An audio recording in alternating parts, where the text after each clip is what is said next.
গুলো এই কনফারেন্স তো সেটারও একটা ওই কাজটাকে আরও এগিয়ে নেবে নিশ্চয়ই। এক্স্যাক্টলি, আমরা পার্বত্য অঞ্চলে গিয়েছিলাম ফ্যাসিলিটিস দেখতে, কারণ ওখানে আমাদের অনেক এনার্জি, অনেক স্ট্রেংথ আমাদের লুকানো আছে পার্বত্য এলাকায়।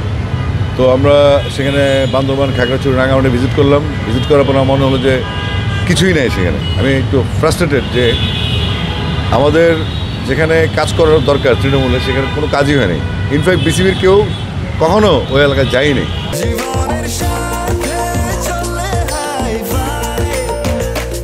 স্বাস্থ্যকর অল টাইম হানিকম, সব সময় অল টাইম হেলদি লাইফ।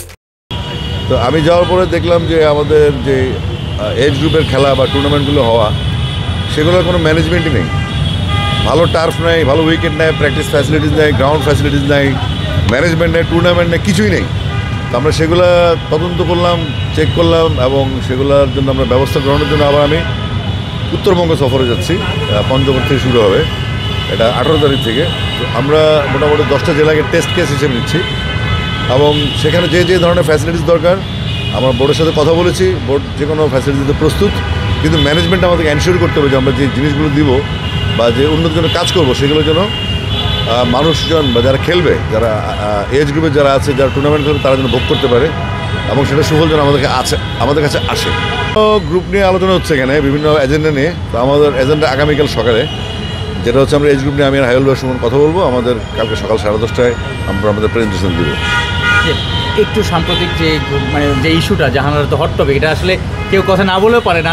এইটা যখন আপনি দেখেছেন, শুনেছেন, আপনার ইনস্ট্যান্ট আসলে কি ভাবনাটা এসেছে?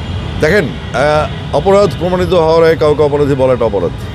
তো বিসিবি 15 দিন সময় নিয়েছে, একটা তদন্ত কমিটি করেছে। আমাদের অপেক্ষা করা উচিত 15 দিন পরে যদি উল্টাপাল্টা কিছু হয়, ডেফিনেটলি আমরাই ফেস করবো। নারীদের সেই সুরক্ষা, সেফটি অ্যান্ড সিকিউরিটি সব কিছু মিলে এই জিনিসটা সবারই তো আসলে সেরকম হওয়া উচিত। অবশ্যই আমরা তো বিশ্বাস করি যে আজকে নারী ক্রিকেটে বাংলাদেশ যে উচ্চতায় আছে, সেটার ধারাবাহিকতা ধরে রাখতে হলে আমাদেরকে এই সমস্ত ফালতু প্রবলেমগুলো সলভ করতে হবে এবং খুব কঠোরভাবে সলভ করতে হবে। যেহেতু আমরা বোর্ডে মাত্র নতুন 1.5 মাস হয়েছে আমাদের, আমরা চেষ্টা করছি কোনো রকম বিতর্ক ছাড়া যেগুলো হয়েছে অতীতে সেগুলো যেন আমরা ক্যারি না করি, আমরা একটু ধারাবাহিকতা যেন বন্ধ করে দিই, আমরা সেই চেষ্টা করে যাচ্ছি। আমরা আসলে বিপিএল সে সম্পৃক্ত না, যতটুকু জানি যে 5টা দল খেলছে এখন পর্যন্ত, আর আপাতত কোনো সম্ভাবনা আমি দেখছি না। আমি গতকালকে আলাপ করেছি এই বিষয় নিয়ে, বিপিএল নিয়ে। আপাতত 5টা দলের চূড়ান্ত তাদেরকে নিয়ে খেলা হবে।